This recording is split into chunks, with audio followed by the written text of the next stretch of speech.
ಆಯಿತು. ಅವರ ಹುಡುಗರು ಬಂದಿರೋದು, ಬಂದು ಮಾತಾಡಿಸಿ ಹಿಂಗೆ. ಆಮೇಲೆ ಅವರೇ ಹೇಳಿದರು, ಇವರು ಹೇಳಿದ್ರು ಬೇಡ ಅಂತ ಹೇಳಿದ್ದಾರೆ. ಏನು ಹೇಳೋದು ಬೇಡ, ನೀವು ಫಸ್ಟ್ ನೀವು ಯಾವಾಗ ಹೋಗೋದು? ನಾನು ಹೇಳೋದು ಗೊತ್ತಿಲ್ಲ, ನಾವೆಲ್ಲರೂ ಇರ್ತೀವಿ, ನೀವು ಹೆದರಬೇಡಿ, ನಾನು ಎದ್ದೇ ಇರ್ತೀನಿ, ನಮ್ಮ ಕಣ ಚಿತ್ರರಂಗ ಇರ್ತದೆ ಅಂತೆಲ್ಲ ಅಷ್ಟೆಲ್ಲ ಮಾತಾಡುವಾಗ ಆಮೇಲೆ ಅವ್ರು ಹುಡುಗರು ಅಂದರು, ಒಂದು ವಿಡಿಯೋ ಬಿಟ್ ಮಾಡು. ಅವರು ಬಂದಿದ್ರು, ನನಗೆ ಗೊತ್ತಿಲ್ಲ, ನನಗೆ ಅವರು ಮಾತಾಡಬಾರ್ದು ಹೇಳಿದ್ದಾರೆ. ಬಟ್ ಅವ್ರು ಹುಡುಗರು ಹೇಳಿದ್ರಲ್ಲ, ಸರಿ ಆಯಿತು, ಒಂದು ವಿಡಿಯೋ ಬಿಟ್ಟು ಇರಲಿ, ಆಯ್ತು, ಅದೇನು ತೊಂದರೆ ಇಲ್ಲ, ಮಾತಾಡಿಲ್ಲ ಹೌದಲ್ವಾ. ನಾನು ಹೇಳಿದ್ದು ಇನ್ನೂ ಕೆಲವರು ಮಾತಾಡಿದ್ದಾರೆ, ಅದು ಮುಂದಿನ ದಿನ.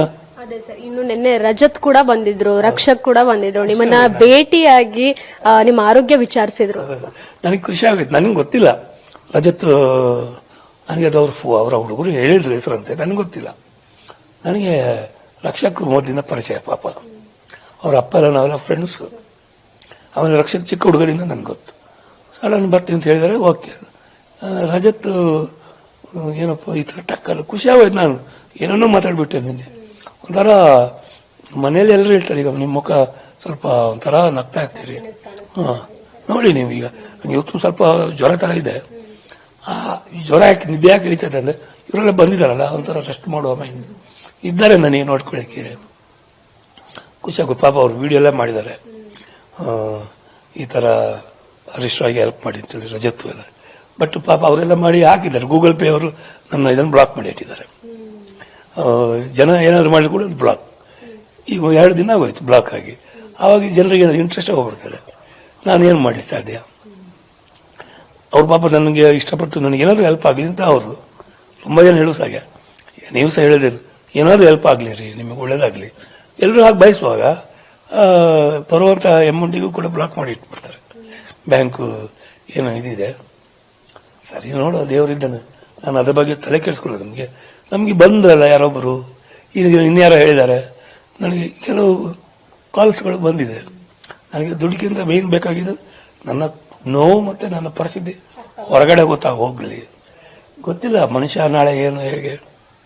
ಈಗ ಇಂಜೆಕ್ಷನ್ ಓಕೆ 99.9% ಅಂತ ಹೇಳಿದ್ದಾರೆ. ಒಂದು ದೇವರ ಆಟ ಒಂದು ಬೇರೆ ಇರ್ತದೆ. ಡೈರೆಕ್ಟ್ ಆಗಿ ನೀವು ಡಾಕ್ಟರ್ನ ಕೇಳಿರುವಂತದ್ದು, ಏನ್ ಚಾನ್ಸಸ್ ಇದೆ ನನ್ನ ಲೈಫ್ ಬಗ್ಗೆ ಅಂತ ನೀವು ಕೇಳಿದೀರಾ. ಅವ್ರು ಏನ್ ಉತ್ತರ ಕೊಟ್ರು, ಏನ್ ಡೇರಿಂಗ್ ಆನ್ಸರ್ ಕೊಟ್ರು, ಅದನ್ನ ನೀವು ಯಾವ ರೀತಿ ರಿಸೀವ್ ಮಾಡ್ಕೊಳ್ತಾ ಇದ್ದೀರಾ, ಎಷ್ಟು ಚಾನ್ಸಸ್ ಇದೆ ಬದುಕೋದು ಅಂತ? ಅವಾಗ ಹೇಳಿದಲ್ಲ, ಅವಾಗ ಏನು ಅದ್ರ 4 ಸ್ಟೇಜ್ ಫಿಲ್ಮಲ್ಲೆಲ್ಲ ಹೇಳ್ತಿದ್ದು ನಂಗೆ ಗೊತ್ತು. ಬಟ್ ಈ ಸೈನ್ಸಲ್ಲಿ ನನಗೆ ಇದೆಲ್ಲ ಗೊತ್ತಿರಲಿಲ್ಲ.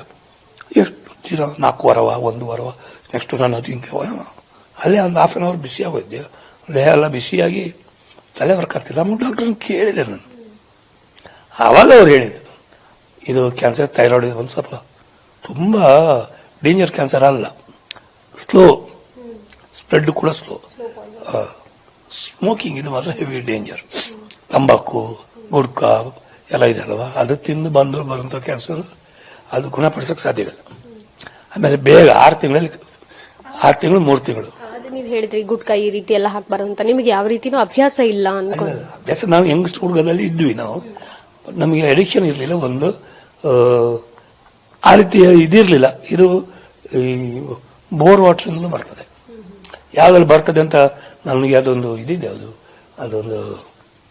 ಒಂದು ಇದರಲ್ಲಿ ಚೆಕ್ ಮಾಡ್ತಾರೆ, ಫ್ಯಾಮಿಲಿ ಟ್ರೀ ಬ್ಲಡ್ ಅಲ್ಲಿ ಇದೆಯಾ ಚೆಕ್ ಮಾಡಿದ್ರು. ಒಂದು ತುಂಬ ಕಾಸ್ಟ್ಲಿ ಚೆಕ್ ಮಾಡೋಕ್ಕೆ 60,000 ಎಷ್ಟು.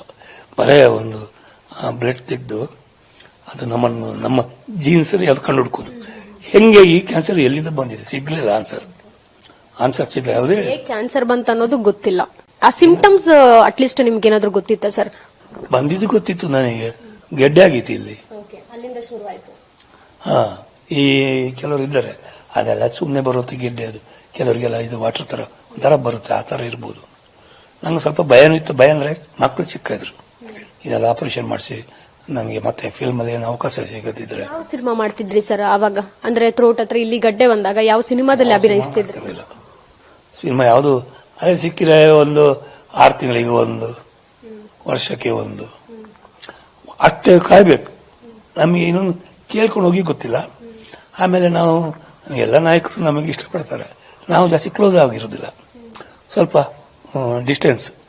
ಏನಕ್ಕೆ ಅದು ಜಾಸ್ತಿ ಕ್ಲೋಸ್ ಆಗ್ಬಿಟ್ರು ಯಾರಾದರೂ ಫಿಟ್ಟಿಂಗ್ ಇಟ್ಟು ನಮ್ಮನ್ನು ಅವ್ರ ಜೊತೆಗೆ ಇದು ಈಗ ದೂರ ಮಾಡೋಕ್ಕೆ ಇಷ್ಟಪಡ್ತಾರೆ, ಮಾಡ್ತಾರೆ, ಕೆಲವರು ಮಾಡಿದ್ದಾರೆ ಗೊತ್ತು. ಅದರ ಬದಲು ನಾವು ದೂರದಲ್ಲಿದ್ದರೆ ನಾವು ಸ್ವಲ್ಪ ಎಷ್ಟು ಬೇಕು ಅಂದರೆ ಕ್ಯಾರೆಕ್ಟ್ರು ನಾವು ಬೇರೆಯವ್ರ ಕೇಳೋದಕ್ಕಿಂತ ನಮ್ಮನ್ನು ನೋಡ್ಕೊಂಡ್ಬರ್ಬೇಕು, ಆ ಥರ ನಾವು ಆ್ಯಕ್ಟ್ ಮಾಡಬೇಕಂತ ನನ್ನ ಮನಸ್ಸಲ್ಲಿತ್ತು. ಈಗ ಲಾಸ್ಟ್ ನೀವು ಅಭಿನಯಿಸಿರುವಂತಹ ಸಿನಿಮಾ ಯಾವುದು ಸರ್? ಯಾವ್ದು ಲೈನಪ್ ಆಗಿ ಅಲ್ಲಿಗೆ ಸ್ಟಾಪ್ ಆಗಿದೆ?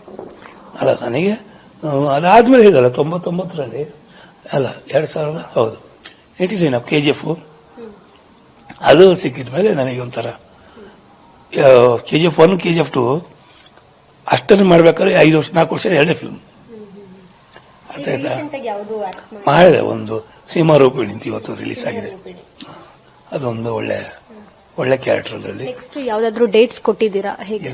ಇಲ್ಲ ಡೇಟ್ಸ್ ಅದೇ ಒಂದು ಸ್ಟಾರ್ಟ್ ಮಾಡ್ತೀವಿ. ಮರಾಠಿ ಫಿಲ್ಮ್ ತಂದ್ರು, ಹಿಂದಿ ಬರುತ್ತಾ ಕೇಳಿದ್ರು,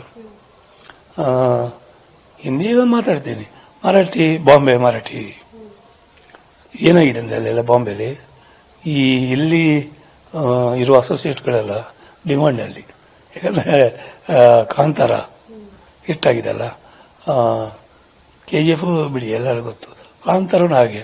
ಆಮೇಲೆ ಇನ್ನೊಂದು ನಮ್ಮ ಕನ್ನಡದ ಹೀರೋಗಳೆಲ್ಲ ಈ ಥರ ಒಳ್ಳೊಳ್ಳೆ ಸಬ್ಜೆಕ್ಟ್ ಮಾಡ್ತಿದ್ದಾರೆ. ಸೊ ಕನ್ನಡ ಟೆಕ್ನಿಷಿಯನ್ಸ್ಗೆ ಈಗ ವ್ಯಾಲ್ಯೂ ಇಲ್ಲಿ ಒಳ್ಳೇದು ಮಾಡಿದ್ರೆ ಓಕೆ, ಅಲ್ಲಿ ಹೋಗಿನೂ ಹಾಳು ಮಾಡಿಬಿಟ್ರೆ.